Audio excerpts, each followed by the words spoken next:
Assalamualaikum warahmatullahi wabarakatuh. Apa kabar sahabat Al-Fatah yang dimuliakan Allah? Semoga kita dalam keadaan sehat, dilimpahkan rezekinya dan diberikan keberkahan dunia dan akhirat.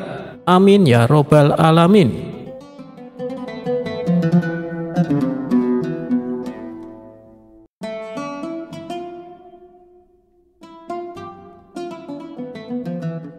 Di pinggiran kota, di dekat hutan yang lebat, hiduplah penduduk dengan damai.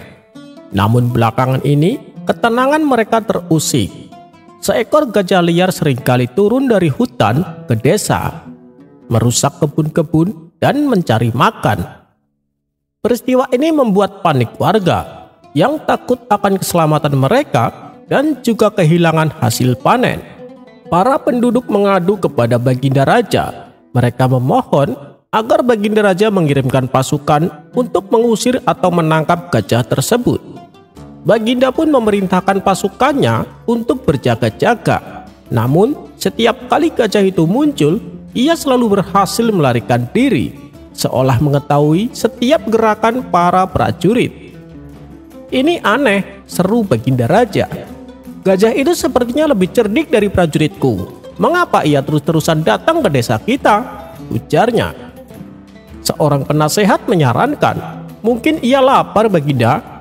Hutan di sekitar sini mulai banyak ditebang oleh para saudagar kayu. Mungkin sumber makanannya sudah habis. Baginda Raja merasa tersentuh oleh penjelasan itu. Ia tahu betul banyak saudagar yang serakah menebang pohon tanpa memikirkan dampaknya. Ia lalu memanggil Abu Nawas. Wahai Abu Nawas, kau harus mencari solusi untuk masalah ini. Gajah itu mengganggu warga, tapi aku juga tidak tega jika harus membunuhnya, karena ia tidak bersalah. Ia hanya mencari makan, kata Baginda Raja. Abu Nawas pun mengangguk. Ia pergi ke desa, tidak untuk mengusir gajah, melainkan untuk mengamati kebiasaan dan situasi di sekitar hutan. Ia melihat dengan mata kepalanya sendiri, pohon-pohon besar tumbang, area hutan yang gundul, dan bekas-bekas tebangan yang masih baru. Ia juga melihat jejak gajah yang selalu mengarah ke desa. Malam harinya Abu Nawas kembali ke istana. Ampun Baginda, katanya, hamba telah menemukan solusinya, dan itu tidak melibatkan senjata. Apa itu Abu Nawas? Cepat katakan, tanya Baginda Raja tidak sabar. Solusinya adalah dengan menegakkan kembali pintu hutan, jawab Abu Nawas menggunakan perumpamaan. Jika pintu hutan terbuka lebar, wajar saja jika gajah itu masuk ke pemukiman. Kita harus menutupnya. Baginda Raja mengerutkan dahi. Apa maksudmu dengan pintu itu, Abu Nawas? Baginda, hutan itu adalah rumah gajah. Hutan yang utuh dan lebat adalah pintu yang menjaganya di dalam. Tapi karena pohon-pohon yang banyak ditebang, pintu itu seolah-olah hilang. Gajah itu tidak lagi merasa berada di rumahnya, dan ia terdorong keluar untuk mencari makan. Ia datang ke desa bukan karena ingin, tapi karena terpaksa. Abu Nawas melanjutkan, solusinya adalah Baginda harus mengeluarkan perintah larangan menebang pohon di area hutan itu. Dan agar gajah itu tidak kelaparan, Baginda bisa memerintahkan warga desa untuk menanam pohon buah-buahan favorit gajah di area hutan yang gundul. Kita harus mengembalikan sumber makanannya, jelas Abu Nawas. Baginda Raja terdiam sejenak. Ia menyadari kebenaran di balik kata-kata Abu Nawas. Masalahnya bukan pada gajah, tetapi pada tindakan manusia yang merusak alam. Baginda Raja pun segera mengeluarkan titah. Ia melarang keras penebangan hutan di area tersebut. Ia juga mengerahkan beberapa menteri dan prajurit untuk membantu penduduk menanam kembali pohon-pohon yang telah hilang. Perlahan tapi pasti, hutan mulai hijau kembali. Buah-buahan yang ditanam pun tumbuh subur. Gajah liar itu yang semula sering muncul, kini jarang terlihat lagi di pemukiman. Ia kembali ke rumahnya, hutan yang telah diperbaiki. Sejak saat itu, penduduk desa dan para pengawal istana menyadari bahwa gajah itu bukanlah musuh, ia hanyalah korban dari keserakahan manusia. Berkat kecerdikan dan pemahaman Abu Nawas akan alam, sebuah konflik besar dapat dihindari. dan harmoni antara manusia dan alam pun kembali tercipta di pinggiran Baghdad.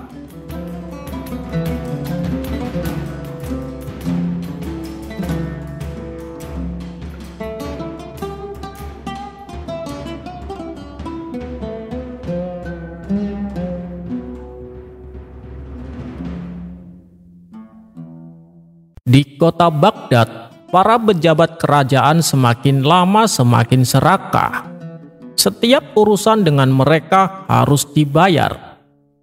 Mau membuat surat izin, bayar. Mau bertemu hakim, bayar. Bahkan sekedar masuk balai kota pun dikenakan biaya. Warga mulai mengeluh, tetapi tak ada yang berani melawan. Jika ada yang menentang, ia akan diancam atau malah dipenjara. Hingga suatu hari, seorang penyair jalanan bernama Hamid menciptakan sebuah syair sindiran. Dengan petikan kecapi dan suara merdu, ia menyairkannya di tengah pasar. Lirik syair tersebut adalah, pejabat makan dengan emas dan berlian, rakyat makan air dan angan, surat kecil harus bayar, masuk kantor pun harus bayar, sampai kapan rakyat harus bersabar. Syair itu langsung menarik perhatian warga. Mereka tertawa bersorak dan ikut bersyair. Tapi tak lama kemudian, datanglah para prajurit kerajaan. "Kau ditangkap atas tuduhan menghina pejabat," bentak salah satu prajurit sambil menyeret Hamid pergi. Melihat itu warga geram. "Ini tidak adil, kami hanya ingin keadilan." Tetapi siapa yang berani melawan para pejabat? Kabar ini akhirnya sampai ke telinga Abu Nawas. Ia tahu bahwa jika rakyat semakin ditekan, mereka bisa memberontak. Maka ia pun menemui Baginda Raja. Saat Abu Nawas menghadap raja, "Baginda, apakah kerajaan ini milik rakyat atau milik para pejabat?" kata Abu Nawas. "Tentu saja milik rakyat," jawab Baginda Raja. "Jika begitu, mengapa rakyat harus membayar setiap urusan dengan pejabat? Bukankah pejabat itu harus melayani rakyat, bukan memeras mereka?" Raja mengernyitkan dahi. "Apa maksudmu, Abu Nawas?" Abu Nawas tersenyum. "Izinkan saya membuktikan sesuatu, Baginda. Datanglah ke pasar besok, menyamar sebagai rakyat biasa." Raja yang penasaran setuju dengan ide Abu Nawas. Dan pada keesokan harinya, raja pergi ke pasar dengan pakaian biasa. Ia mencoba mengurus surat izin kecil di balai kota. "Silakan bayar dulu," kata petugas tanpa melihat siapa yang datang. "Bayar? Bukankah ini seharusnya gratis?" tanya raja pura-pura bingung. Petugas itu mendengus. "Kalau tidak mau bayar, urusanmu tidak akan diproses." Saat itulah Abu Nawas muncul dan berseru, "Lihatlah wahai rakyat, bahkan raja pun harus membayar untuk mengurus suratnya." Semua orang terkejut. Apa? Dia raja? Pejabat yang ada di situ langsung gemetar. Baginda Raja membuka penyamarannya dan menatap mereka dengan marah. "Kalian telah mempermalukan kerajaan. Bukannya melayani rakyat, kalian malah memeras mereka," bentaknya. Para pejabat itu pun berlutut ketakutan. Baginda Raja pun mengeluarkan keputusan. Mulai hari ini, semua biaya urusan dengan pejabat dihapuskan. Tak hanya itu, penyair jalanan yang bernama Hamid dibebaskan dan diberi hadiah karena telah berani menyuarakan kebenaran. Warga pun bersorak gembira, dan Abu Nawas seperti biasa tersenyum puas melihat keadilannya kembali ditegakkan.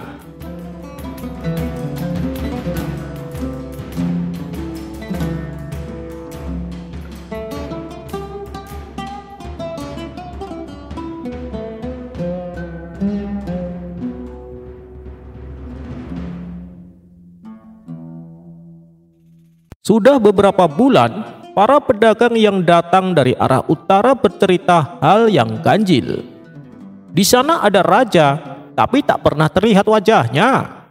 Ia memimpin dari balik tirai gelap, Semua rakyat tunduk tanpa suara, seperti bayangan. Baginda Raja mendengar kabar ini dan penasaran. Bagaimana bisa seorang memimpin tanpa muncul? Kita perlu tahu apakah dia teman atau ancaman.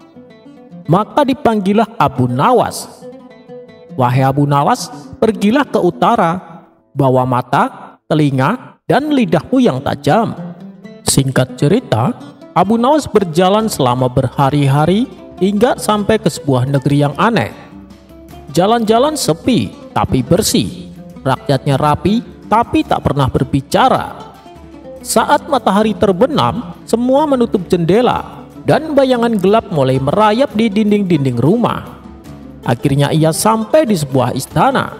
Kemudian penjaga berkata, "Kau boleh masuk, tapi tidak boleh bertanya tentang raja."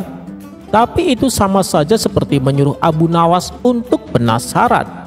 Di ruang utama istana, Abu Nawas disuruh duduk. Di depannya ada tirai hitam tebal. Dari balik tirai itu terdengar suara berat dan datar. "Engkau dari negeri selatan? Katakan, apa yang rakyatmu butuhkan?" Abu Nawas menjawab, "Mereka butuh kejujuran, tawa, dan cahaya." Raja bayangan bertanya lagi, "Apa gunanya tawa? Rakyat harus tunduk. Diam lebih baik dari keributan." Abu Nawas hanya tersenyum. Ia membungkuk, lalu mengambil cermin kecil dari dalam bajunya. Kemudian ia berkata, "Wahai raja, aku hanya ingin satu hal. Aku ingin melihat siapa yang sedang bicara padaku." Mendengar itu raja marah. "Berani sekali kau." Namun Abu Nawas tetap tenang. Ia menggantung cermin kecil itu menghadap tirai, dan pelan-pelan cahaya senja masuk menembus tirai tipis dari samping. Dan semua orang di ruangan itu melihat tidak ada siapa-siapa di balik tirai. Yang berbicara selama ini hanyalah suara rekaman dari piringan perunggu, dimainkan oleh para penasehat. Ternyata selama ini Raja Bayangan adalah tipuan. Kerajaan itu dipimpin diam-diam oleh sekelompok bangsawan yang menggunakan suara buatan untuk menciptakan ketakutan. Jika rakyat tidak tahu siapa rajanya, mereka tidak bisa melawan, kata salah satu penasehat. Abu Nawas hanya tertawa kecil. Bayangan bisa tampak besar jika tidak ada cahaya, tapi aku hanya membawa cermin dan sinar kebenaran. Setelah rahasia itu terbongkar, rakyat negeri utara perlahan mulai berbicara. Mereka mulai tertawa, berdiskusi, dan menyadari satu hal. Mereka tak butuh sosok yang disembunyikan, tapi pemimpin yang bisa disentuh, didengar, dan dihormati. Abu Nawas pulang ke negeri selatan. Baginda Raja bertanya, "Wahai Abu Nawas, bagaimana wajah Raja Bayangan itu?" Abu Nawas menjawab, "Tak ada Baginda, karena ia bukan raja, hanya ketakutan yang diberi mahkota," jawabnya. Mendengar itu, raja pun tertawa.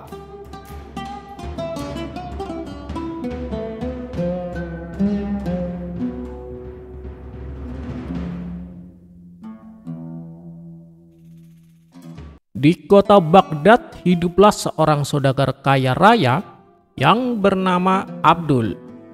Ia memiliki banyak toko, tanah yang luas, serta peti-peti emas yang tak terhitung jumlahnya. Namun ada masalah besar. Si Abdul ini, ia sangat pelupa. Suatu hari, saudagar itu pergi ke pasar untuk mengawasi bisnisnya. Namun di tengah jalan, ia terpeleset kulit pisang dan kepalanya terbentur keras. Ketika bangun, ia bingung dan bertanya pada orang-orang, "Siapa aku? Kenapa aku di sini?" tanya Abdul kepada orang-orang sekitar. Seorang pria yang lewat menjawab, "Tuan, Anda adalah Abdul, saudagar kaya." Namun Abdul menggelengkan kepala. "Tidak mungkin, aku tidak punya uang sepeser pun. Aku pasti orang miskin." Sejak hari itu Abdul hidup seperti pengemis. Ia tidur di pinggir jalan, meminta-minta makanan, dan mengeluh tentang betapa miskinnya hidupnya. Para pelayannya mencoba meyakinkannya, tetapi ia tetap bersikeras bahwa dirinya hanyalah seorang fakir miskin yang malang. Berita tentang saudagar kaya yang lupa diri ini akhirnya sampai ke telinga Abu Nawas. Dengan akal cerdiknya, Abu Nawas datang menemui Abdul yang sedang duduk di depan masjid mengeluhkan hidupnya yang susah. Abu Nawas menyapa, "Wahai sahabatku, aku dengar kau sedang kesusahan." Abdul mengangguk sedih. "Betul Abu Nawas, aku ini orang miskin, tidak punya rumah, tidak punya uang, tidak punya harapan." Abu Nawas berpura-pura berpikir keras. Kalau begitu, aku bisa membantumu. Aku kenal seorang saudagar kaya raya yang sering membantu orang miskin. Dia sangat baik hati dan punya harta berlimpah, ujar Abu Nawas. Mata Abdul berbinar. "Benarkah? Siapa saudagar itu?" tanya si Abdul. Abu Nawas tersenyum licik. "Namanya Abdul." Mendengar itu Abdul terkejut. "Itu namaku, jangan bercanda Abu Nawas." "Tidak, aku serius. Kau memiliki rumah besar di pusat kota, puluhan toko, serta peti emas yang penuh dengan harta," ucap Abu Nawas meyakinkan. Abdul menggeleng cepat. "Tidak mungkin. Kalau aku kaya, kenapa aku hidup seperti ini?" bantah si Abdul. Abu Nawas mendesak, lalu berkata, "Baiklah, kalau kau tidak percaya, ayo kita pergi ke rumah si saudagar kaya itu." Mereka berdua berjalan menuju rumah Abdul yang megah. Ketika sampai, para pelayan langsung menyambutnya dengan penuh hormat. "Selamat datang kembali Tuan Abdul." Abdul mengerutkan dahi. "Kenapa mereka memanggilku begitu?" Abu Nawas terkekeh. "Karena kau memang Abdul, saudagar kaya itu." Abdul melihat sekeliling. Lukisan dirinya tergantung di dinding. Peti harta yang ia simpan masih ada di tempatnya. Bahkan bajunya yang mewah ada di lemari. Perlahan ingatannya mulai kembali. "Oh, aku ingat sekarang," serunya bahagia. Abu Nawas tersenyum puas. "Bagus, tapi lain kali jangan lupa kalau kau itu saudagar kaya. Kalau tidak, aku yang akan mengambil hartamu," celetuk Abu Nawas. Abdul tertawa dan berjanji untuk lebih berhati-hati. Sejak saat itu, ia selalu menulis catatan di kamarnya, "Aku adalah Abdul, saudagar kaya, jangan lupa." Hahaha.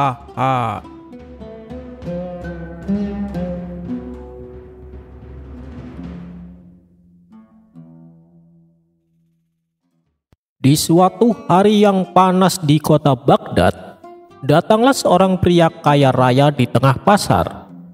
Pakaiannya berkilau, kudanya gagah, dan langkahnya congkak.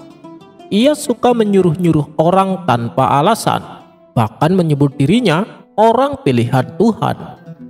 Orang sombong itu berteriak, "Lihat aku, harta, kuasa, kehormatan, tak ada yang menandingi aku. Bahkan Abu Nawas pun tak akan sanggup menantangku," ucapnya. Berita itu sampai ke telinga Abu Nawas. Ia pun datang ke pasar membawa sebuah botol kosong dan cermin kecil. Abu Nawas datang dengan tenang. "Tuan yang agung, aku dengar kau sehebat Fir'aun." Orang sombong itu membanggakan diri. "Bukan hanya seperti, akulah Fir'aun zaman ini." Abu Nawas mengangguk serius. "Luar biasa. Maka aku ingin mengoleksi sesuatu darimu. Karena kau makhluk agung, pastilah napasmu sangat berharga. Izinkan aku menangkapnya," pinta Abu Nawas. Kemudian Abu Nawas membuka botol dan mengarahkannya ke mulut si sombong. "Silahkan hembuskan napasmu ke botol ini. Aku akan menyimpannya sebagai berkah," pinta Abu Nawas. Orang itu tertawa keras dan meniup botol dengan sombong. "Hebat. Sekarang kalau suatu hari kau mati, kita bisa buka botol ini dan hidupkan engkau kembali, ujar Abu Nawas. Semua orang terdiam. Si sombong mulai kehilangan senyum.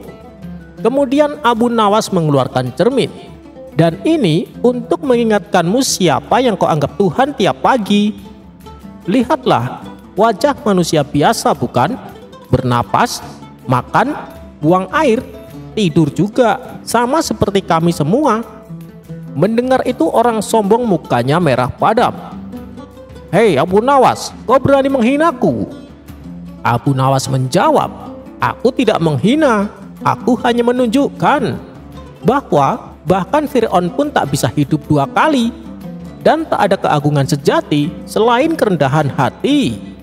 Pesan dari cerita ini, kesombongan adalah pakaian kebodohan yang terlihat megah, dan orang paling agung bukan yang mengangkat dagunya tinggi-tinggi, tapi yang menundukkan hatinya dalam-dalam.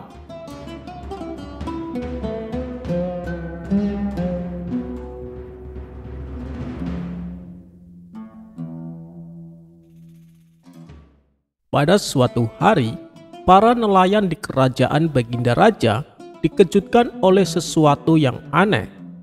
Saat mereka berlayar ke laut untuk menangkap ikan, mereka menemukan pagar besar yang membentang luas menghalangi mereka memasuki perairan yang kaya akan ikan.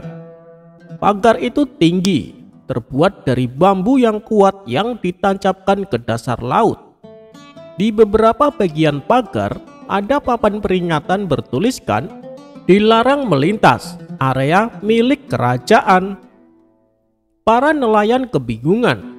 Tidak pernah sebelumnya laut yang merupakan milik bersama tiba-tiba dibatasi seperti ini. Beberapa dari mereka mencoba menerobos, tetapi pasukan penjaga bersenjata segera muncul dan mengusir mereka. Apa-apaan ini? Laut ini tempat kita mencari makan, seru seorang nelayan tua dengan kesal. Kami akan menghadap raja, teriak yang lain. Selang berapa lama, para nelayan berbondong-bondong menuju istana untuk mengadukan masalah ini. Di depan singgasana, mereka mengutarakan keluhan mereka dengan penuh amarah. Baginda yang mulia, kami tidak bisa mencari ikan lagi. Ada pagar besar yang menghalangi laut. Baginda Raja mengernyit. Pagar di laut? Siapa yang membangun pagar itu? Menteri yang bertanggung jawab atas kelautan segera melangkah maju. Dengan percaya diri, ia berkata, "Ampun Baginda, pagar itu dibangun untuk melindungi ikan kerajaan agar tidak habis ditangkap. Laut itu kini milik kerajaan dan hanya yang berizin yang boleh menangkap ikan di sana." Mendengar itu para nelayan semakin marah. Bagaimana dengan kami rakyat kecil? Kami tidak punya izin, kami akan mati kelaparan. Namun menteri itu hanya tersenyum licik dan berkata, "Demi kebaikan kerajaan, rakyat harus berkorban sedikit." Mendengar hal ini raja mulai curiga. Ia tahu ada yang tidak beres. Maka ia memanggil penasehatnya yang paling cerdik, yaitu Abu Nawas. Abu Nawas menerima tugas ini dengan penuh semangat. Ia menyamar sebagai nelayan dan pergi ke laut untuk melihat pagar itu secara langsung. Saat tiba di sana, ia memperhatikan sesuatu yang mencurigakan. Pagar ini tidak hanya menghalangi nelayan, gumamnya, tetapi juga mengarah ke tempat tertentu. Dengan hati-hati, ia menyusuri pagar hingga akhirnya menemukan sesuatu yang mengejutkan. Di balik pagar ini, ada kapal-kapal besar milik para pejabat kerajaan yang sedang menangkap ikan dalam jumlah besar. Oh, jadi ini permainan mereka. Mereka membangun pagar, mengusir nelayan kecil, dan mengambil semua ikan untuk diri mereka sendiri. Dengan bukti ini, Abu Nawas kembali ke istana. Di hadapan Baginda Raja, Abu Nawas memberikan laporan. "Baginda, pagar itu bukan untuk melindungi ikan. Itu hanya cara para pejabat serakah untuk memonopoli laut dan menjual ikan dengan harga tinggi." Mendengar itu raja murka. "Siapa dalang di balik ini?" Menteri Kelautan gemetar. "Ampun Baginda, saya hanya menjalankan perintah." Tapi sebelum raja bisa mengambil keputusan, Abu Nawas mendapat ide cerdik. "Baginda," kata Abu Nawas dengan senyum licik, "jika laut bisa dipagari, maka istana juga bisa dipagari. Izinkan hamba membangun pagar di sekitar istana, agar tak seorang pun bisa masuk, kecuali yang memiliki izin." Raja pun terdiam. Ia paham maksud Abu Nawas. Jika ia membiarkan laut dikuasai segelintir orang, sama aja ia membiarkan ketidakadilan. Akhirnya, raja pun mengeluarkan perintah. Pertama, pagar di laut harus dihancurkan. Yang kedua, laut tetap milik semua rakyat, bukan hanya pejabat kaya. Yang ketiga, Menteri Kelautan yang korup dihukum, bukan dengan dipenjara, tapi dengan dilempar ke laut, agar ia merasakan bagaimana rasanya dilarang mencari ikan. Saat perintah itu diumumkan, para nelayan bersorak kegirangan. Mereka mengangkat Abu Nawas dan berteriak, "Hidup Abu Nawas, hidup keadilan!" Sementara itu, menteri yang dihukum berenang dengan susah payah di laut sambil berteriak ketakutan, "Tolong, aku tak bisa berenang!" Para nelayan pun tertawa, sementara Abu Nawas hanya tersenyum puas.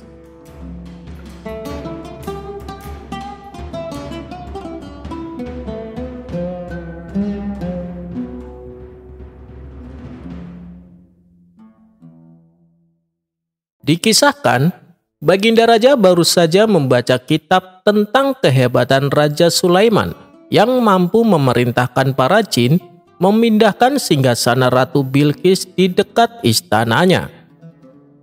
Ia tiba-tiba merasa tertarik. Hatinya mulai tergelitik untuk melakukan hal yang sama. Mendadak beliau ingin istananya dipindahkan ke atas gunung agar bisa lebih leluasa menikmati pemandangan di sekitarnya.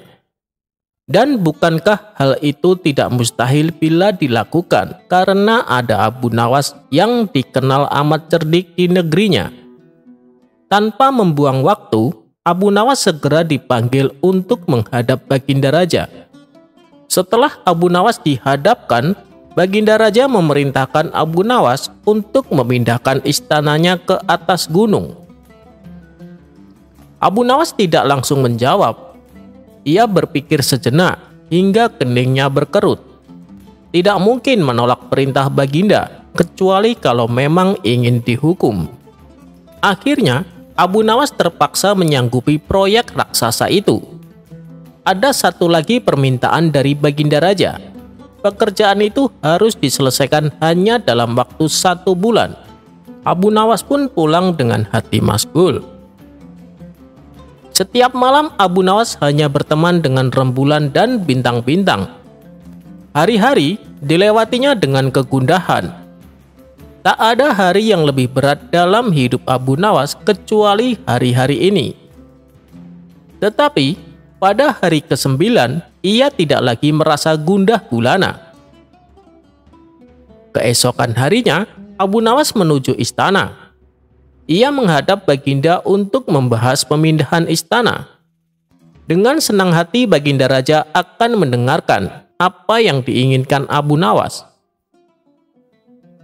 "Ampun tuanku, hamba datang ke sini hanya untuk mengajukan usul untuk memperlancar pekerjaan hamba nanti," kata Abu Nawas.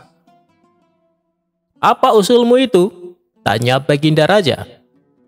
"Hamba akan memindahkan istana Paduka yang mulia tepat pada hari raya Idul Kurban, yang kebetulan hanya kurang 20 hari lagi," kata Abu Nawas. "Kalau hanya itu usulmu, baiklah," kata Baginda Raja. "Satu lagi Baginda," Abu Nawas menambahkan. "Apalagi?" tanya Baginda Raja kembali. "Hamba mohon Baginda Raja menyembelih 10 ekor sapi yang gemuk untuk dibagikan langsung kepada para fakir miskin," kata Abu Nawas. "Usulmu kuterima," kata Baginda menyetujui. Abu Nawas pulang dengan perasaan riang gembira. Kini tidak ada lagi yang perlu dikhawatirkan. Toh nanti bila waktunya sudah tiba, ia pasti akan dengan mudah memindahkan istana Baginda Raja. Jangankan hanya memindahkan ke puncak gunung, ke dasar samudra pun Abu Nawas sanggup melakukannya. Desas-desus mulai tersebar ke seluruh pelosok negeri. Hampir semua orang harap-harap cemas. Tetapi sebagian besar rakyat merasa yakin atas kemampuan Abu Nawas. Karena selama ini Abu Nawas belum pernah gagal melaksanakan tugas-tugas aneh yang dibebankan di atas pundaknya. Namun ada beberapa orang yang meragukan keberhasilan Abu Nawas kali ini. Saat yang dinanti-nantikan pun tiba. Rakyat berbondong-bondong menuju lapangan untuk melakukan sholat hari raya Idul Adha. Dan seusai sholat, 10 sapi sumbangan Baginda Raja disembelih, lalu dimasak, kemudian segera dibagikan kepada fakir miskin. Kini giliran Abu Nawas yang harus melaksanakan tugas berat itu. Abu Nawas berjalan menuju istana diikuti oleh para warga.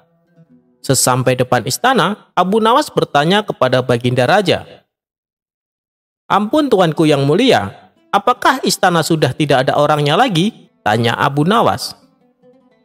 "Tidak ada," jawab Baginda Raja singkat. Kemudian Abu Nawas berjalan beberapa langkah mendekati istana. Ia berdiri sambil memandangi istana. Abu Nawas berdiri mematung, seolah-olah ada yang ditunggu. Benar saja, Baginda Raja akhirnya tidak sabar. "Abu Nawas, mengapa engkau belum juga mengangkat istanaku?" tanya Baginda Raja. "Hamba sudah siap sejak tadi, Baginda," kata Abu Nawas. "Apa maksudmu engkau sudah siap sejak tadi? Kalau engkau sudah siap, lalu apa yang engkau tunggu?" tanya Baginda Raja penasaran dan heran. "Hamba menunggu istana Paduka yang mulia diangkat oleh seluruh rakyat yang hadir untuk diletakkan di atas pundak hamba. Setelah itu, hamba tentu akan memindahkan istana Paduka yang mulia ke atas gunung sesuai dengan perintah Paduka," kata Abu Nawas. Baginda Raja pun terpana. Beliau tidak menyangka Abu Nawas masih bisa terhindar dari hukumannya.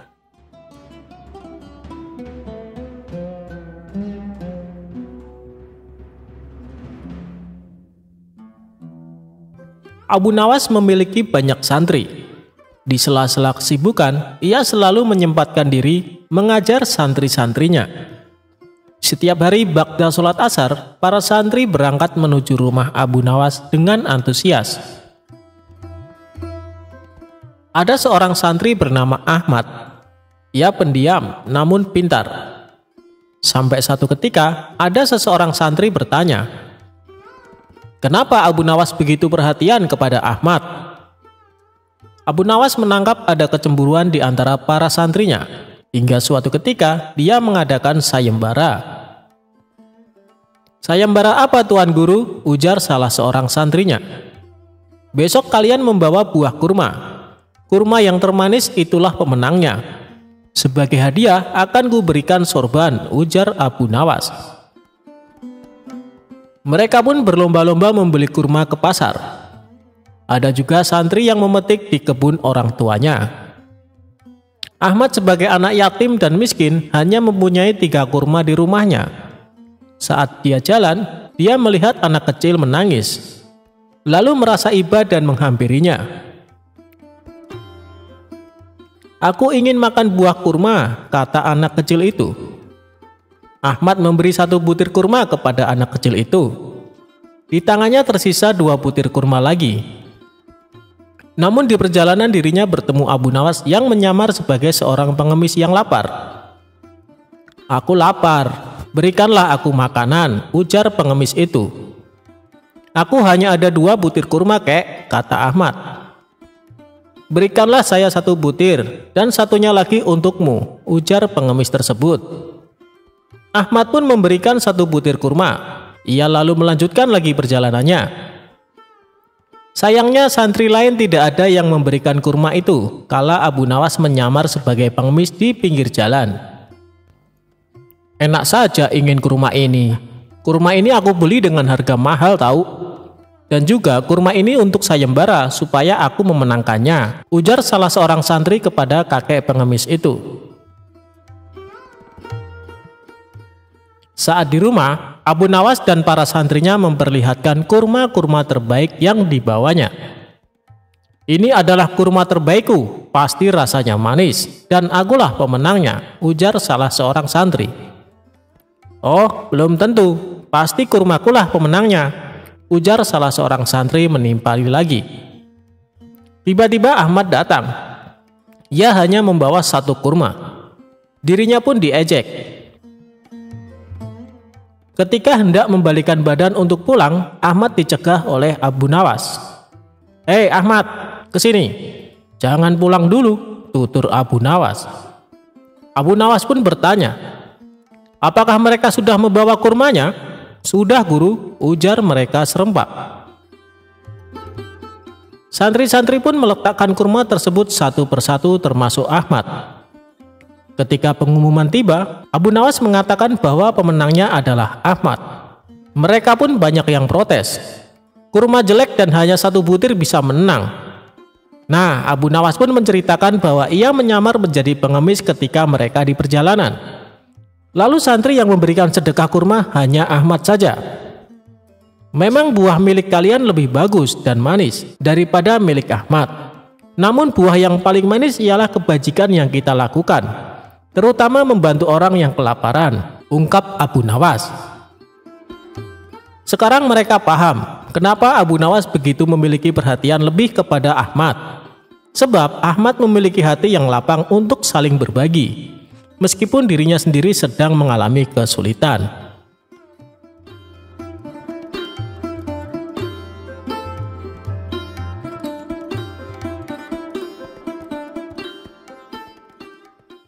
Abu Nawas menangkap pencuri dengan tongkat ajaib. Pada suatu hari, kota Baghdad digemparkan dengan terjadinya pencurian di rumah saudagar kaya raya, dan ada sebanyak uang 100 dinar lenyap di gondol pencuri. Nampaknya pencuri tersebut sangat profesional.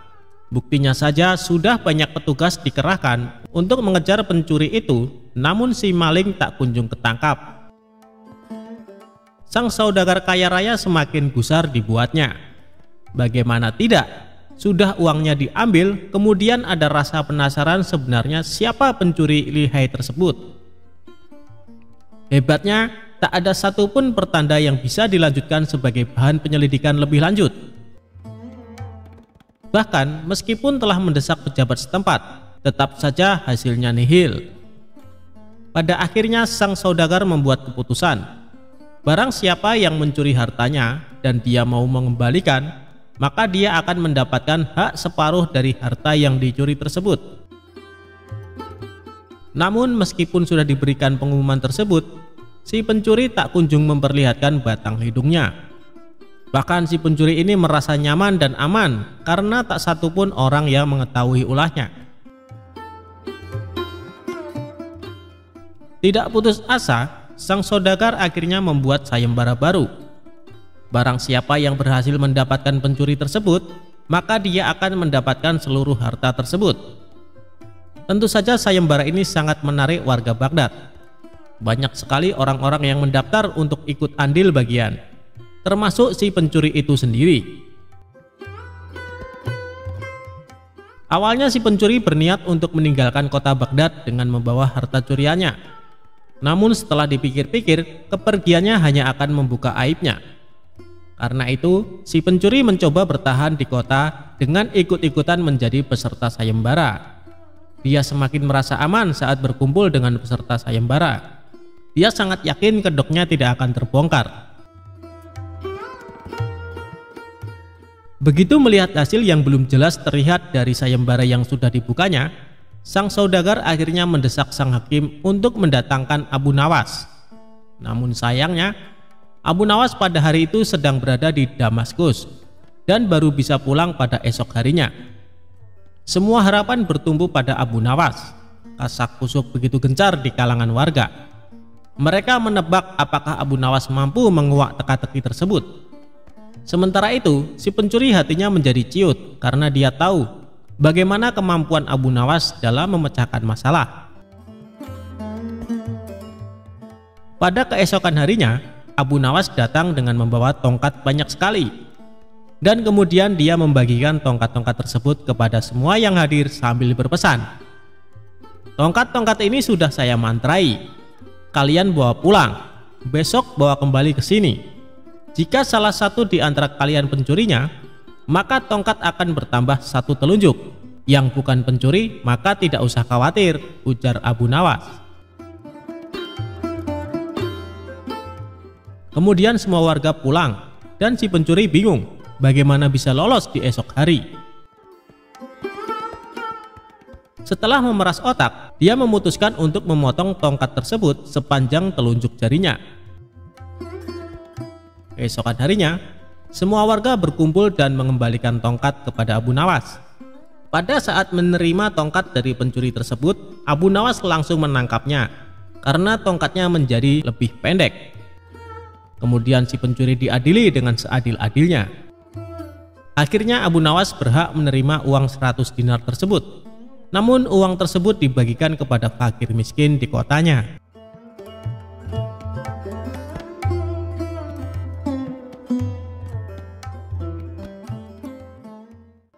Abu Nawas jual arak. Sang raja jadi marah besar.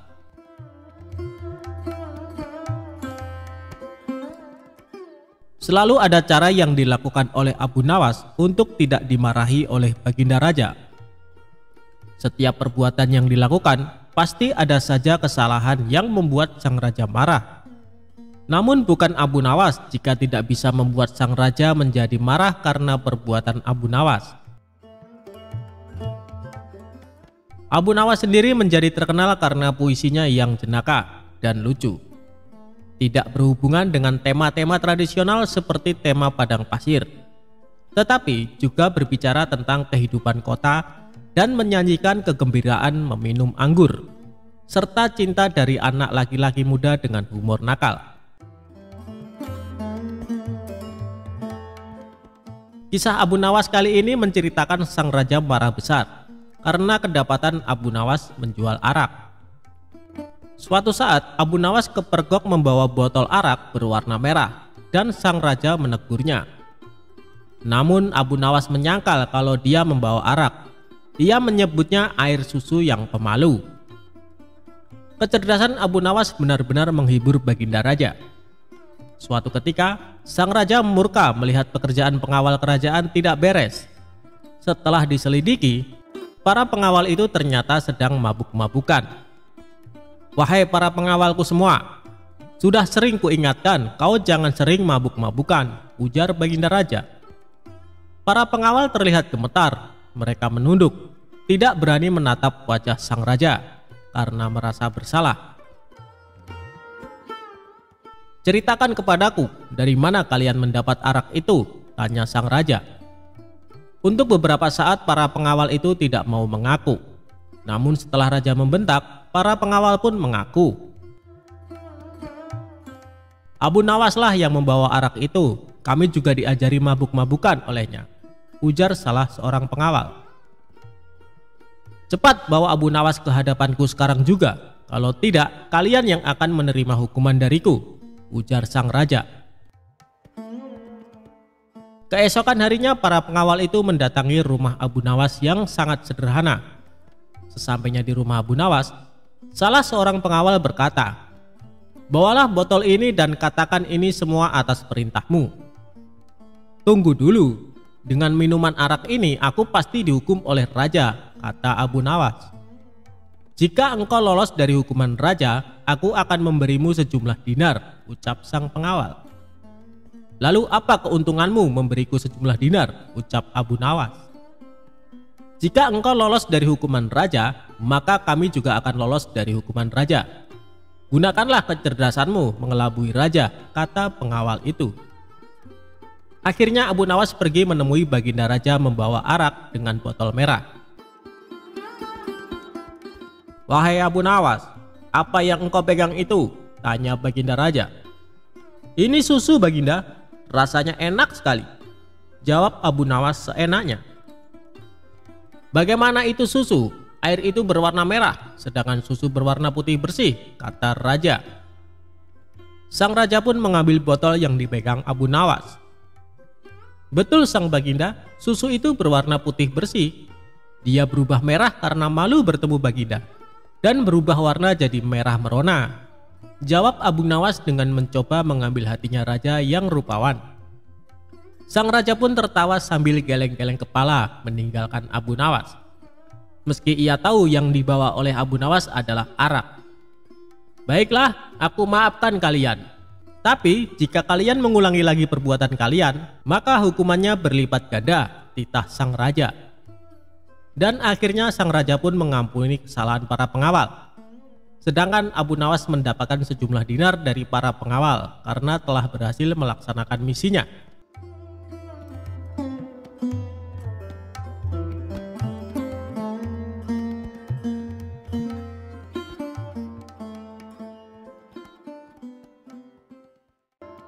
Ketika Abu Nawas disuruh khutbah Jumat. Abu Nawas adalah seorang penyair yang sangat cerdik dan pintar.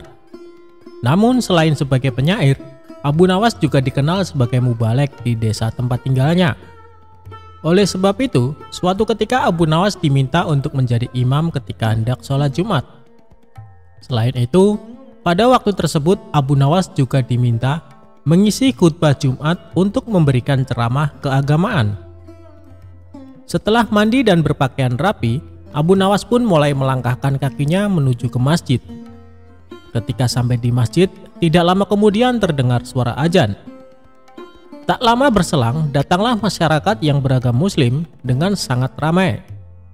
Karena yang menjadi khotib kali ini adalah Abu Nawas, maka banyak sekali masyarakat Muslim yang datang ke masjid. Ceramah dan khutbah Abu Nawas sangat disenangi oleh masyarakat kala itu. Sebab dalam setiap ceramah keagamaan yang disampaikan oleh Abu Nawas sangat relevan terhadap isu-isu yang sedang berkembang. Akhirnya, waktu yang ditunggu para jamaah pun tiba. Abu Nawas naik ke mimbar dan segera memulai khutbahnya. Khutbah tersebut dimulai dengan salam dan berlanjut pada materi yang akan disampaikan oleh Abu Nawas. Namun, pada saat berkhutbah, Abu Nawas melihat para jamaahnya yang mengantuk bahkan sampai tertidur. Melihat hal itu, kemudian Abu Nawas berteriak, "Api, api, api!" dengan sangat keras. Hal tersebut sontak membuat para jamaah sangat terkejut dan berdiri mencari keberadaan api tersebut. Bahkan ada juga jamaah yang hanya saling pandang satu sama lainnya. Kemudian ada salah seorang jamaah yang menanyakan, "Di mana apinya?" kepada Abu Nawas. Walau ada jamaah yang berkata demikian, tapi Abu Nawas tetap melanjutkan khutbahnya. Kemudian keluarlah perkataan dari Abu Nawas, jika ada api yang dahsyat di neraka bagi mereka yang lalai dalam beribadah. Maksud dari teriakan api, api, api dari Abu Nawas adalah api neraka tersebut.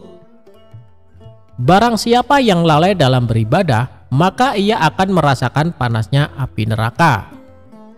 Usai melakukan ceramah tentang api neraka, kemudian Abu Nawas menutup khutbahnya dengan lantunan doa-doa.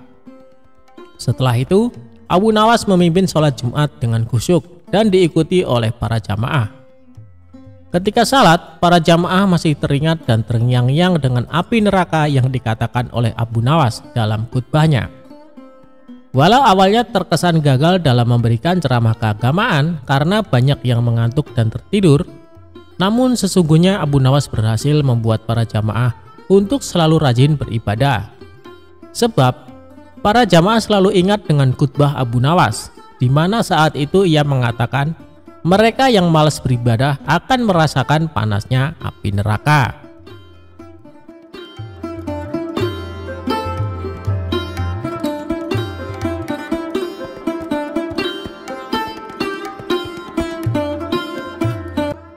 Kisah Abu Nawas dihukum raja minum air mendidih.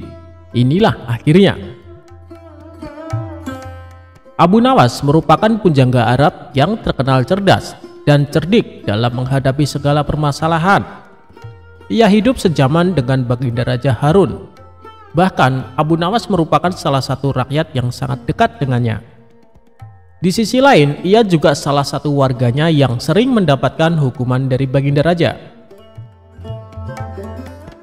Tapi yang membuat Baginda Raja kesal, Abu Nawas selalu saja bisa lolos dari hukuman karena kecerdikannya. Dan kali ini Abu Nawas kembali melakukan kesalahan. Abu Nawas ketahuan prajurit istana tengah menenggak minuman keras. Dengan cepat, para prajurit ini segera menangkap dan membawanya ke hadapan Baginda Raja. Abu Nawas, kelakuanmu masih saja tidak berubah. Selama ini aku sudah berbaik hati sama kamu. Aku sengaja meloloskanmu dari hukuman, karena kamu selalu berjanji tidak akan mengulanginya. Tapi kali ini sudah tidak bisa ditolerir lagi. Apapun alasanmu, kamu tetap akan saya hukum, ucap Baginda Raja. Sementara Abu Nawas hanya terdiam, kepalanya tertunduk tak berani menatap. Kira-kira hukuman apa yang pantas diberikan supaya Abu Nawas kapok dengan perbuatannya? Tanya Baginda Raja kepada penasehat istana. Kemudian penasehat istana mengusulkan, bagaimana kalau Abu Nawas dihukum dengan cara minum air yang mendidih? Ternyata usulan tersebut langsung diterima Baginda Raja.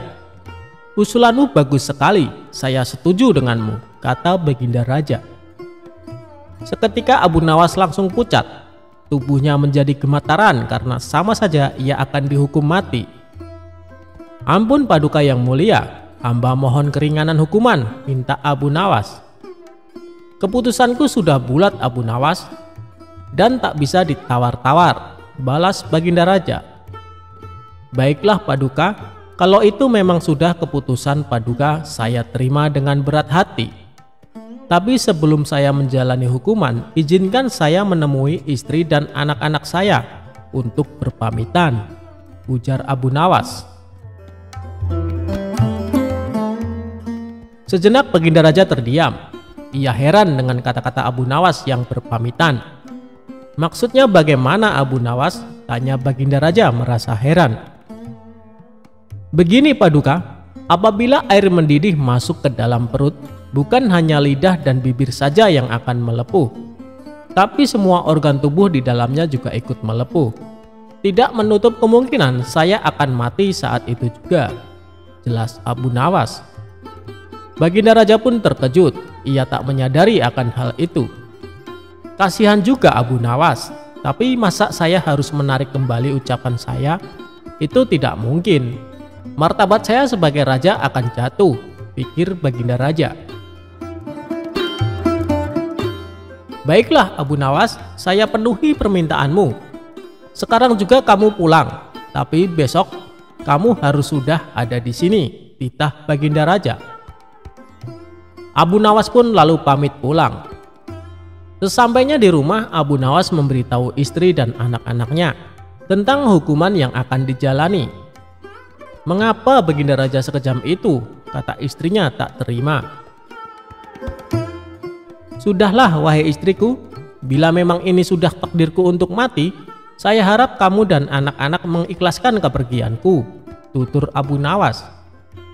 Mereka lalu menangis sambil berpelukan erat. Malam pun semakin larut.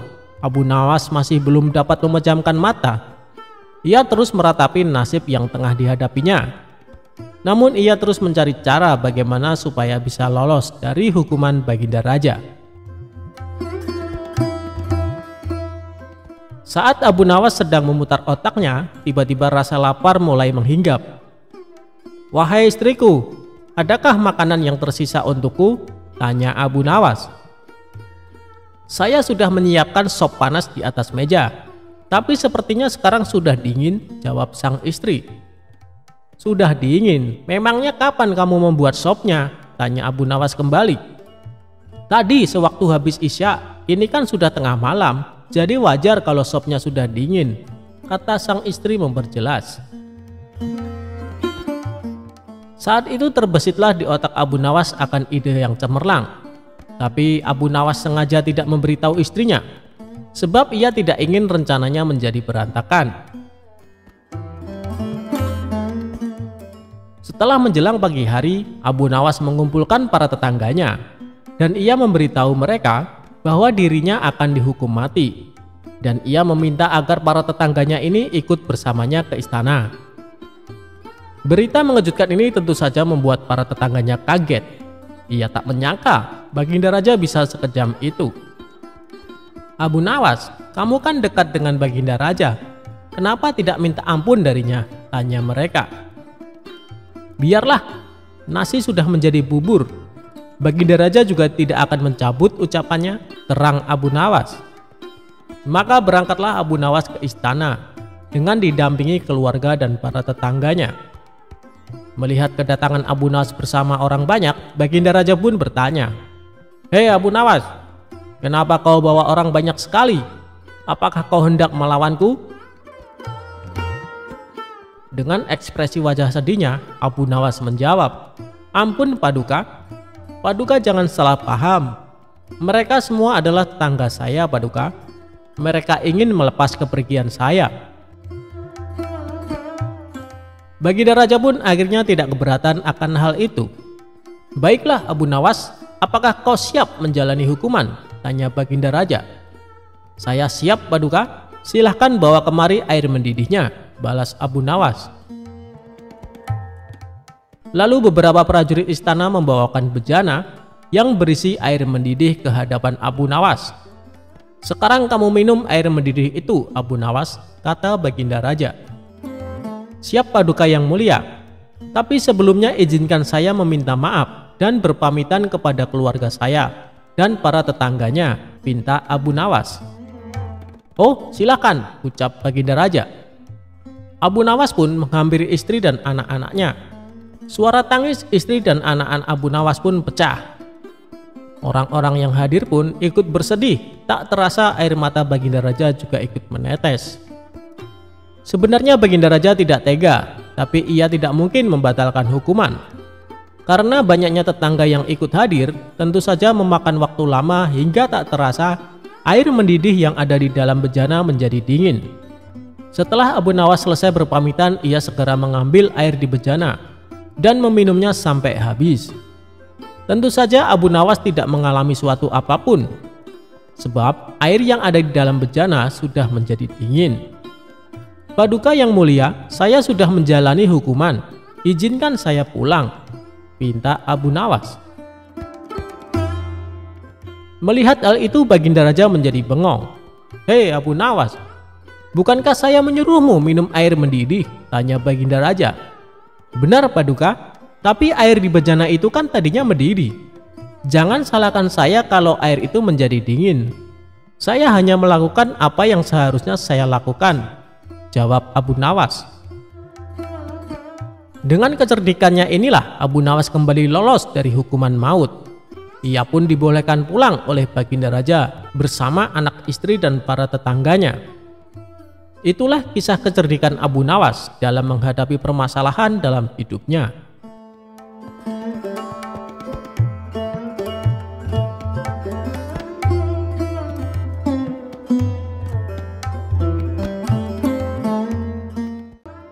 Abu Nawas menipu malaikat untuk menghindari pertanyaan kubur.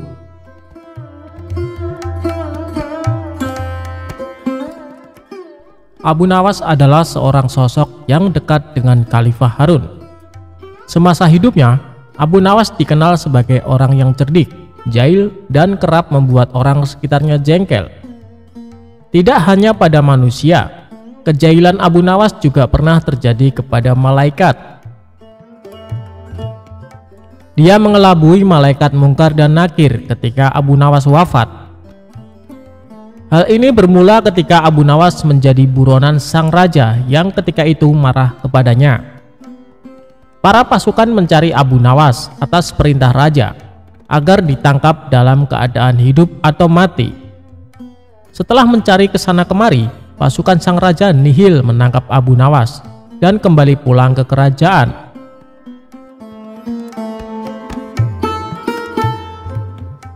Mengetahui pencariannya berakhir, Abu Nawas pulang ke rumahnya untuk kemudian sholat 2 rakaat.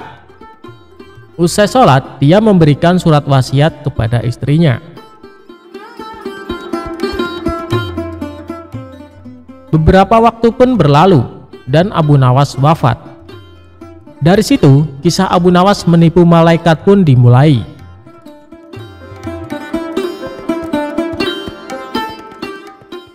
Sebelum wafat, Abu Nawas memberikan wasiat agar istrinya mengkafaninya. Alih-alih memintanya dengan yang baru, dia minta agar ketika wafat dipakaikan kain kafan usang, jelek atau lusuh. Kain kafan tersebut seolah-olah seperti kain kafan orang yang sudah lama meninggal. Berdasarkan kisah yang sudah turun-menurun, diceritakan kalau Abu Nawas pun sudah berada di alam kubur. Namun, kebingungan melanda malaikat Mungkar dan Nakir. Tugas malaikat tersebut adalah menanyakan atau menguji keyakinan orang yang sudah meninggal. Mereka bingung karena arwah tersebut menggunakan kain kafan kotor dan lusuh, tidak seperti orang yang baru meninggal. Kedua malaikat itu pun berdebat, apakah orang tersebut merupakan penghuni lama atau baru di alam kubur. Setelah berdebat panjang, kedua malaikat bersepakat untuk menanyakan keimanan arwah tersebut. Man robuka, atau siapa Tuhanmu? Tanya malaikat Mungkar. Mendengar pertanyaan itu, Abu Nawas sedikit ketakutan dan hening sesaat untuk kemudian menjawab pertanyaan malaikat. Wahai malaikat, tidakkah kau tahu bahwa kain kafanku ini sudah lama? Bukan orang yang baru meninggal dunia, jawabnya. Mendengar jawaban itu, malaikat makin dibuat bingung dan terdiam. Mereka bingung dengan penampilan Abu Nawas yang lusuh, namun kondisi kuburannya masih terlihat baru. Perdebatan pun kembali terjadi sambil pandangannya tak lepas dari Abu Nawas. Pada akhirnya, malaikat mendapat suatu keputusan. Malaikat memutuskan kalau Abu Nawas adalah penghuni lama dan tidak menanyakan lebih lanjut. Kedua malaikat itu lantas pergi dan berpindah ke kuburan lain dan bertanya-tanya apakah mereka sedang dijahili. Konon, kisah Abu Nawas mengelabui malaikat itu meniru Umar bin Khattab yang dikisahkan berani membentak malaikat Mungkar dan Nakir.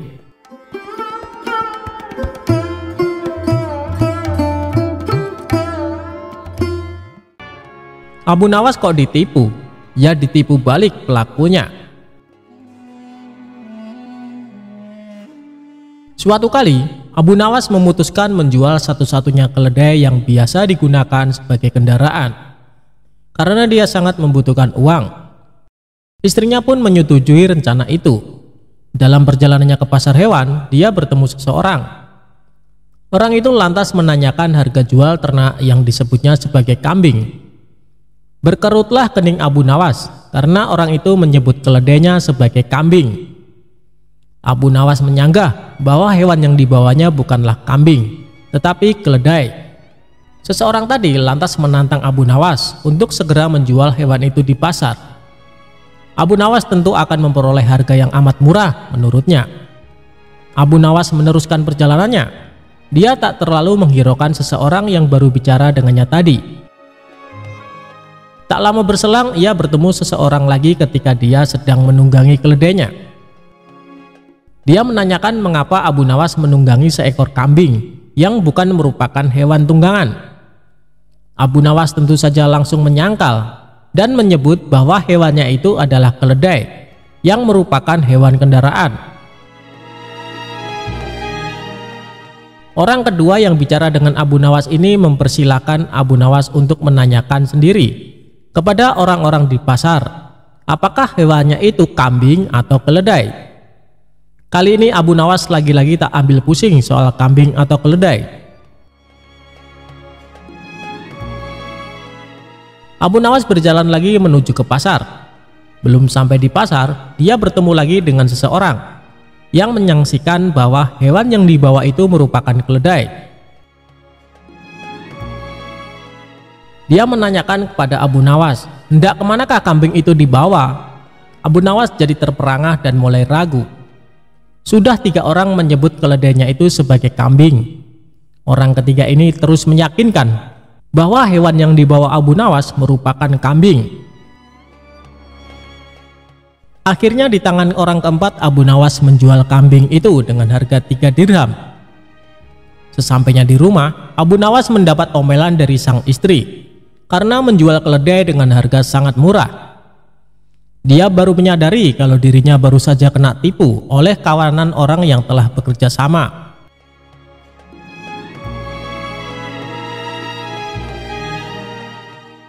Bersama rasa dongkolnya, Abu Nawas merencanakan sesuatu untuk membalas penipu itu. Dia cari kayu dari hutan dan direkayasanya seolah-olah merupakan kayu ajaib yang bisa mewujudkan apa saja yang diinginkannya.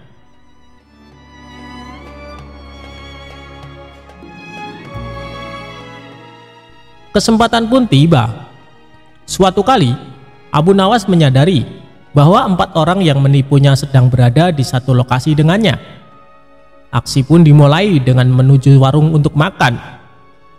Usai makan, Abu Nawas yang merasa terus diperhatikan kawanan penipu tersebut menunjuk-nunjukkan tongkat kepada penjual dan langsung ngeloyor pergi tanpa membayar. Hal ini tentu membuat para penipu tertarik. Mereka mendatangi Abu Nawas dan menawar untuk membeli tongkat sakti itu. "Kami bersedia membeli tongkat itu dengan harga tinggi," ujar salah satu dari mereka. "Berapa?" tanya Abu Nawas pura-pura tertarik. "100 dinar," kata mereka. "Mantap." Dengan berpura-pura berat hati, Abu Nawas melepas tongkat itu dengan harga 100 dinar. Wah, untung besar bagi Abu Nawas. Para penipu mencoba ke warung dan membayar makan dengan menunjuk-nunjuk tongkat ke arah si penjual. Namun sayang, keajaiban tongkat tak mempan. Ternyata, berdasarkan penjelasan si empunya warung, Abu Nawas bisa makan hanya dengan memainkan tongkat ajaib itu karena sebelumnya dia telah meninggalkan sejumlah uang di warung itu. Abu Nawas kok dilawan? Hahaha.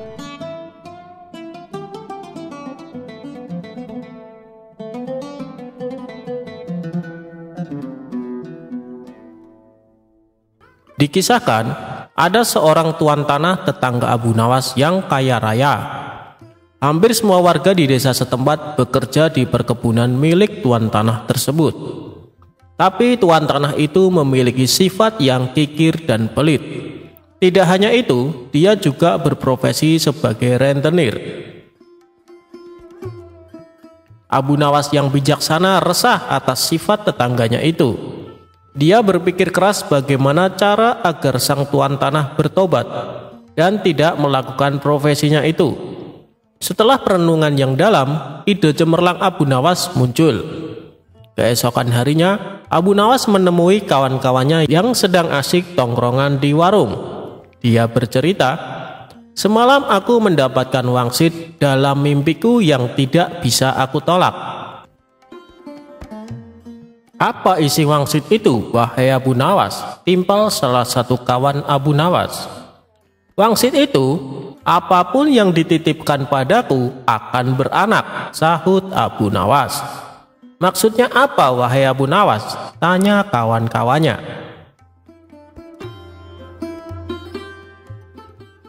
"Ketika kalian menitipkan benda seperti ayam kepadaku, maka dalam beberapa hari akan beranak dan bertambah. Begitupun ketika kalian menitipkan uang atau aku meminjam uang kepada kalian. Beberapa hari kemudian uang itu akan beranak dan bertambah," kata Abu Nawas.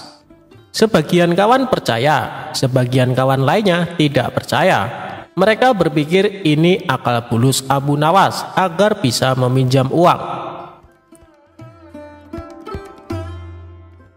"Aku akan menitipkan 1 ekor kambing padamu nanti sore," kata salah satu kawan. "Aku akan menitipkan 2 dinar uang kepadamu," timpal kawan yang lainnya. Ternyata setelah 5 hari berlalu, kambing dan uang yang dititipkan kepada Abu Nawas benar-benar beranak.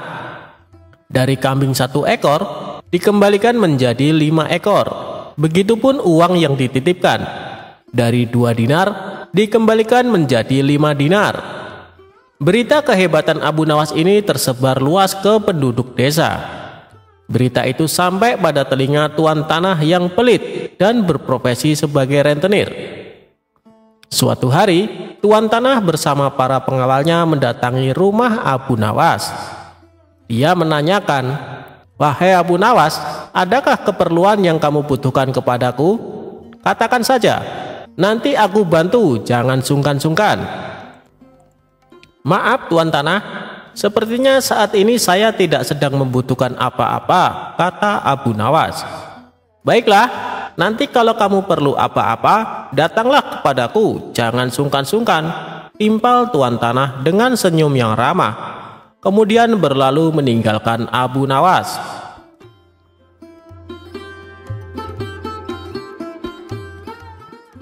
Suatu sore, Abu Nawas merasa lapar. Dia sudah tidak mempunyai apapun di dalam rumah untuk dimakan. Kemudian dia teringat tuan tanah dan rencananya dulu. Abu Nawas langsung mendatangi rumah tuan tanah. Dia meminjam 3 butir telur untuk dimakan. 5 hari kemudian, Abu Nawas mengembalikan telur tersebut. Tuan tanah kaget ketika membuka bingkisan dari Abu Nawas. "Kenapa jadi 5 butir, wahai Abu Nawas?" tanya tuan tanah pura-pura tidak tahu seraya tersenyum. "Apakah tuan tidak tahu? Apapun yang dititipkan atau dipinjamkan kepadaku akan beranak dan bertambah banyak," kata Abu Nawas. Tuan tanah tersenyum, kemudian menawarkan pinjaman kepada Abu Nawas. Tapi Abu Nawas menolak dengan dalih sedang tidak butuh.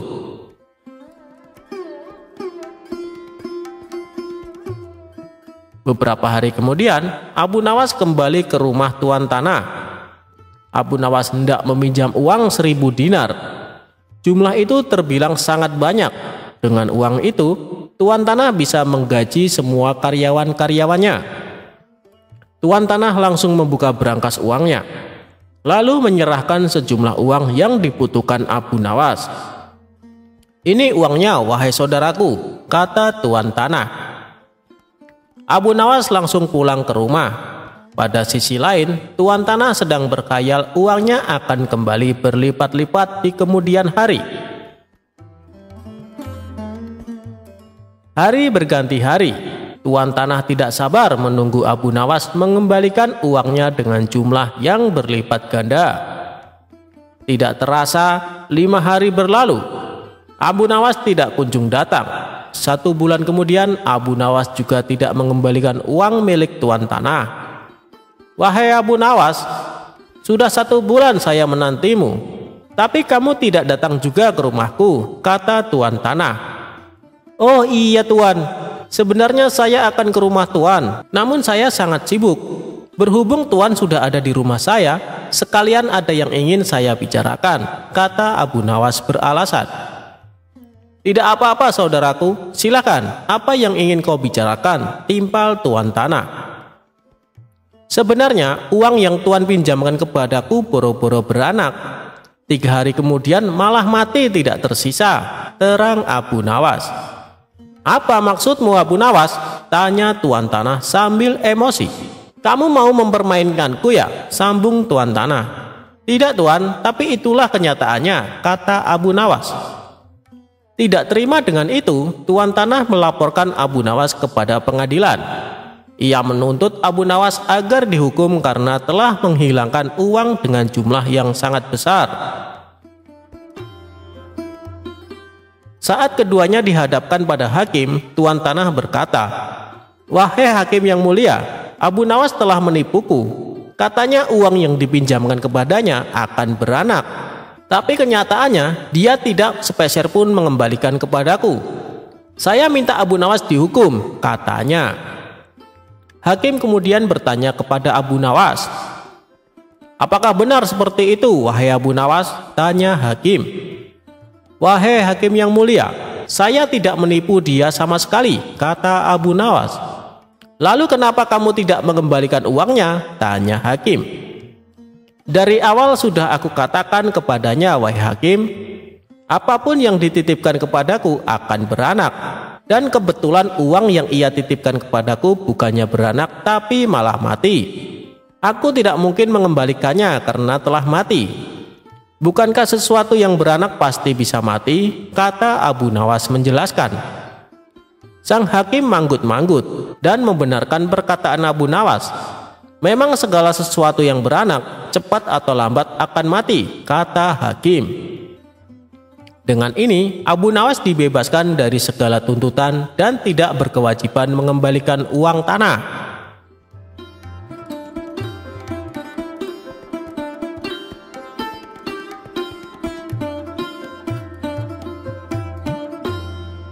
Tuan Hakim mengaku kalah cerdas dengan Abu Nawas. Abu Nawas suatu hari sedang melihat-lihat kebunnya yang sudah lama tidak terurus. Ketika asyik di dalam kebun, tiba-tiba ada seseorang yang masuk. "Hei, ngapain kau masuk ke kebunku?" ujar seseorang lelaki yang dijuluki Tuan Tanah kepada Abu Nawas. Abu Nawas pun kaget dan langsung membantahnya. "Apa? Ini kebun milikku tahu, kau jangan mengaku-ngaku," ucapnya. Tapi si Tuan Tanah sangat kekeh. Dia mengatakan kebun tersebut miliknya. Begitu juga dengan Abu Nawas. Keributan pun tidak bisa dihindari. Keduanya sama-sama tidak mau mengalah. Dikarenakan pada zaman itu tidak ada yang namanya sertifikat tanah, jadi Abu Nawas tak mempunyai bukti yang kuat atas kepemilikan kebun tersebut.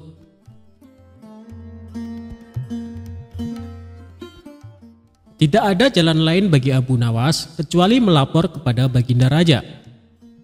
"Ayo kita adukan masalah ini kepada Baginda Raja," ucap Abu Nawas. Tantangan tersebut tidak membuat si Tuan Tanah mundur. Ia tetap meladeni permintaan Abu Nawas. Keduanya pun pergi ke istana untuk menghadap Baginda Raja.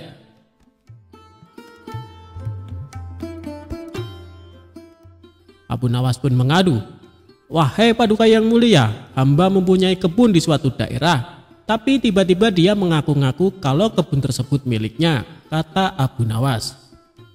"Ini masalah rumit Abu Nawas. Supaya masalahnya bisa diputus secara adil, maka meski ditangani hakim yang bijaksana," ujar Baginda Raja angkat tangan. "Saya setuju Baginda Raja," balas Abu Nawas. Tapi yang menjadi persoalannya adalah siapa yang bisa menjadi hakimnya, sebab ini bukan perkara mudah. Biasanya kalau ada urusan ruwet seperti ini, Abu Nawaslah solusinya. Tapi kini justru dia sendiri yang mempunyai perkara. Jadi harus dicari hakim yang selevel dengan Abu Nawas untuk menangani kasus ini. Baginda Raja akhirnya mendapat hakim yang paling baik reputasinya di kota Baghdad. Hakim ini terkenal cerdas dan berwibawa. Orang-orang yang perkaranya ditangani olehnya selalu puas dengan hasil keputusannya. Baginda Raja yakin hakim ini pasti akan memutuskan perkara dengan seadil-adilnya. Maka pada hari yang sudah ditentukan, sidang pun dilakukan di salah satu ruang istana. Dalam sidang itu, selain pihak yang bersengketa, hadir juga Baginda Raja. Rupanya ingin tahu siapa sesungguhnya yang mengaku-ngaku dan menjadi biang kerok masalah ini. Baginda Raja yakin kalau klaim Abu Nawas atas kebunnya tidak mengada-ngada. Tetapi sangat sulit bagi dirinya untuk begitu saja memenangkan Abu Nawas sebelum sidang dimulai.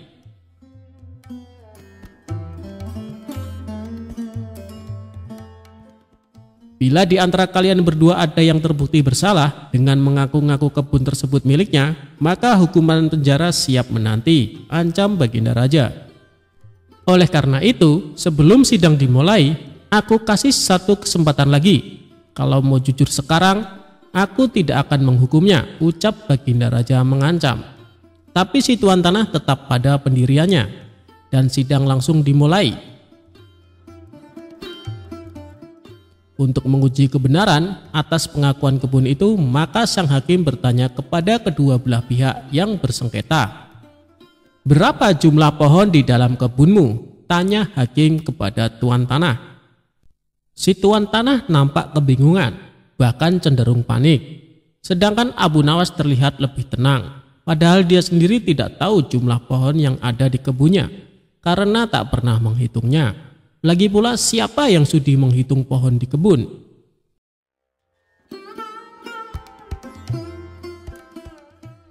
Setelah terdiam agak lama, hakim kembali berkata kepada si tuan tanah, "Bagaimana mungkin Anda mengaku kebun tersebut milik Anda sementara tidak mengetahui jumlah pohonnya?" Si tuan tanah hanya menunduk dalam-dalam. Ia tampaknya grogi berat. Melihat tuan tanah ini, hakim dan Baginda Raja makin yakin kalau si tuan tanahlah yang berbohong.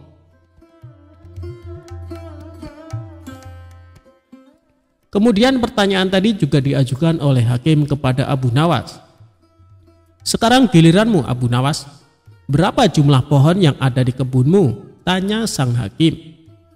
"Sebelum hamba menjawabnya, bolehkah hamba bertanya kepada tuan hakim?" ucap Abu Nawas. "Silahkan Abu Nawas," jawab hakim. "Berapa lama Anda menempati rumah Anda?" tanya Abu Nawas. "Kira-kira sejak beberapa tahun yang lalu." "Memangnya kenapa Abu Nawas?" tanya balik tuan hakim keheranan. "Tidak, hamba cuma mau bertanya, berapa jumlah genting yang ada di rumah Anda?" tanya Abu Nawas lagi. Hakim tersebut langsung gelagapan dengan pertanyaan Abu Nawas. Ia tidak bisa menjawabnya. Lalu sang hakim mengumumkan keputusan persidangan kali ini. "Kebenaran ada di pihak Abu Nawas. Dan kau tuan tanah karena telah berbohong maka akan dihukum penjara," ujar sang hakim lalu mengetok palu dan persidangan selesai. Bisa ditebak wajah pucat tuan tanah itu saat dirinya diseret ke penjara. Hakim yang terkenal adil dan bijaksana itu mengakui terkadang kecerdasan dan kejeniusan bisa patah oleh argumen. "Saya belum pernah kalah kecuali dengan kau Abu Nawas," pungkas sang hakim mengakui kehebatan Abu Nawas.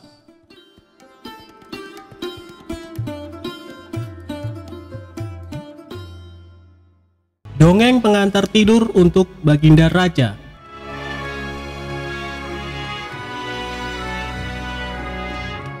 Pada suatu malam, Baginda Raja tidak bisa tidur. Meski sudah mencoba memejamkan mata, namun hasilnya tetap nihil dan ia tidak bisa tidur. Hingga pertengahan malam, akhirnya Baginda Raja memanggil salah seorang pengawal istana.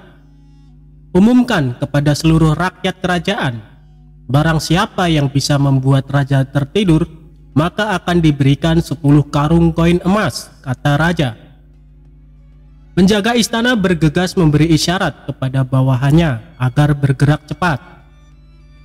Sehabis sholat isya sampai waktu menunjukkan pada separuh malam, hujan gerimis belum juga berhenti.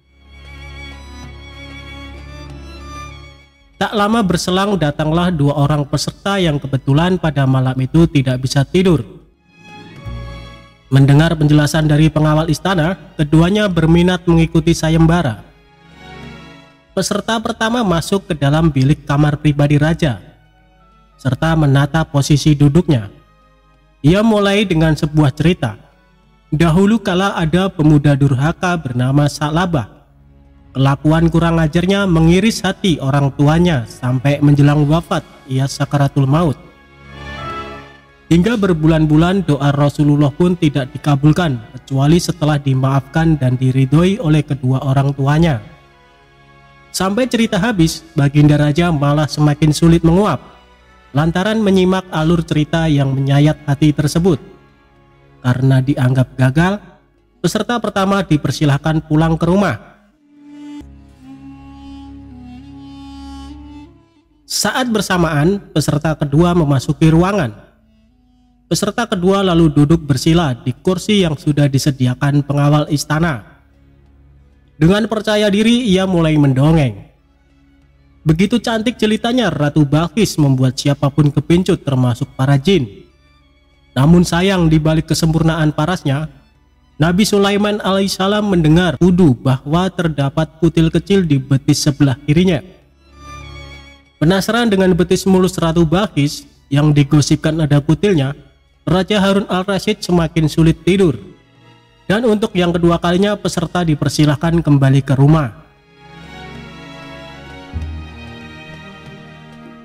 Pusing 7 keliling yang dialami para pengawal istana karena raja mereka tak kunjung bisa tidur.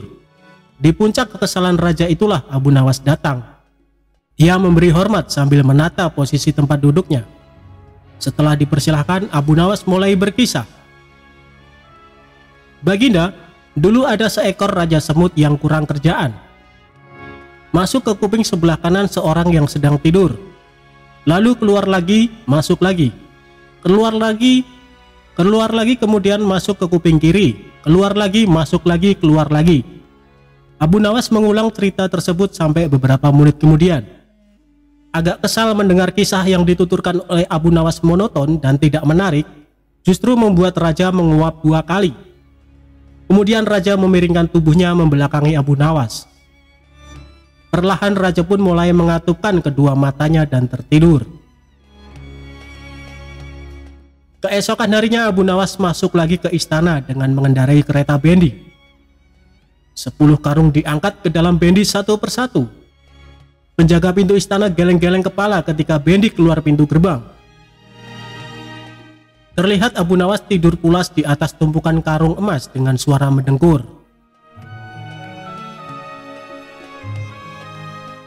Itulah kisah tentang Abu Nawas. Dari cerita ini kita bisa tahu bahwa Abu Nawas memang orang yang sangat luar biasa akalnya.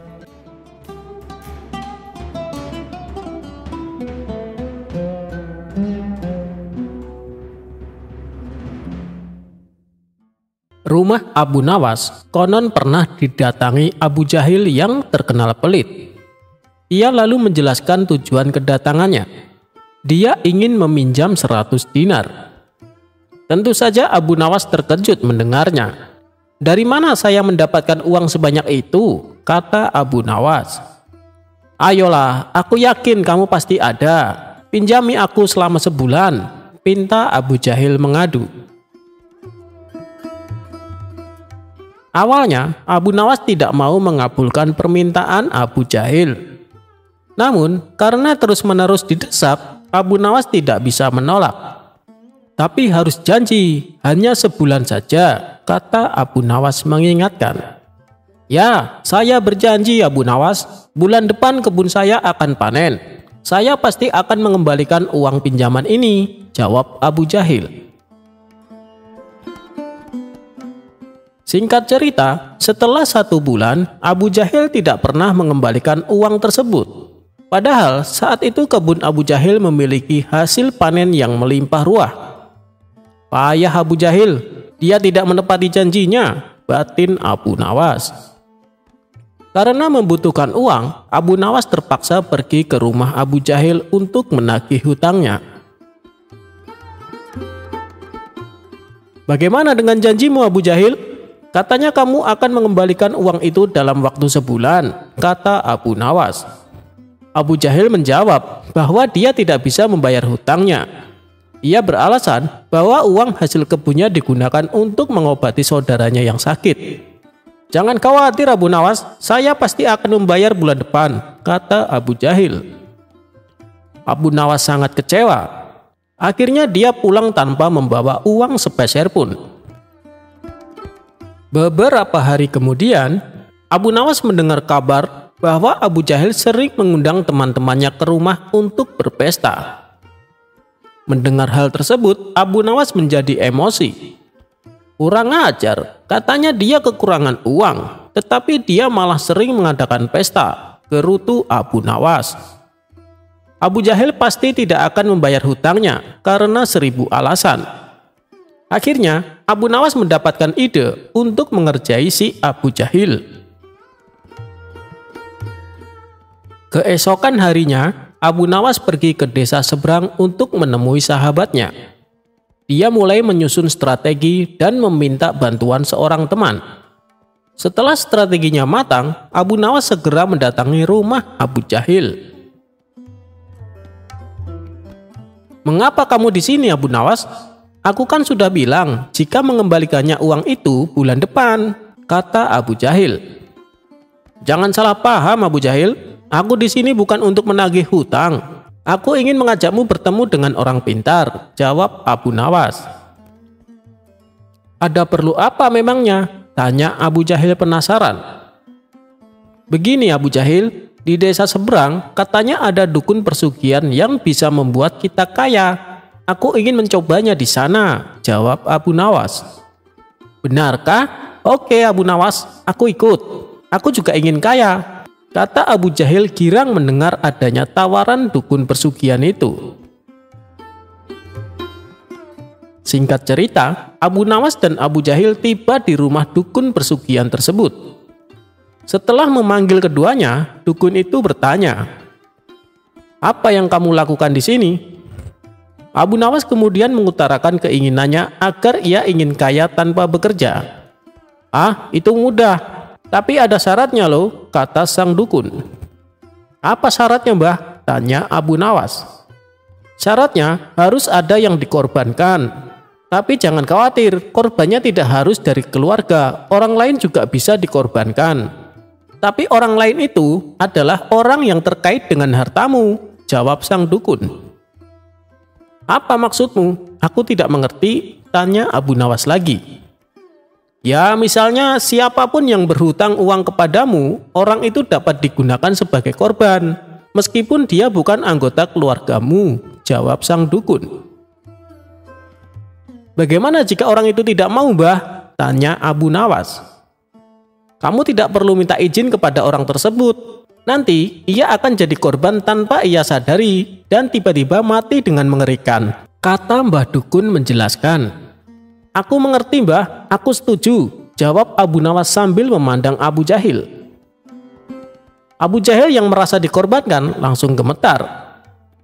Dukun itu kemudian mengajari Abu Nawas mantra sebagai ritual. Tengah malam, setelah kembali dari rumah dukun, Abu Nawas berkata di tengah jalan, "Abu Jahil, kamu tidak perlu mengembalikan hutang 100 dinar. Saya ikhlas." Mendengar hal itu, Abu Jahil langsung ketakutan. "Jangan Abu Nawas, akan saya kembalikan uangmu nanti. Tepatnya ketika saya sampai rumah, nanti akan segera aku kembalikan," kata Abu Jahil dengan ketakutan. "Bukannya kemarin kamu mengatakan bahwa kamu kehabisan uang?" goda Abu Nawas. "Saya masih punya banyak uang Abu Nawas, aku hanya membohongimu," kata Abu Jahil. Akhirnya Abu Jahil segera mengembalikan uang pinjamannya kepada Abu Nawas di hari itu juga, sejumlah 100 dinar. Setelah diselidiki, terungkap bahwa dukun yang didatangi Abu Nawas dan Abu Jahil adalah sahabat Abu Nawas. Taktik ini sengaja diatur oleh Abu Nawas dan kawannya tersebut, agar Abu Jahil segera melunasi utangnya. Cerdas sekali Abu Nawas.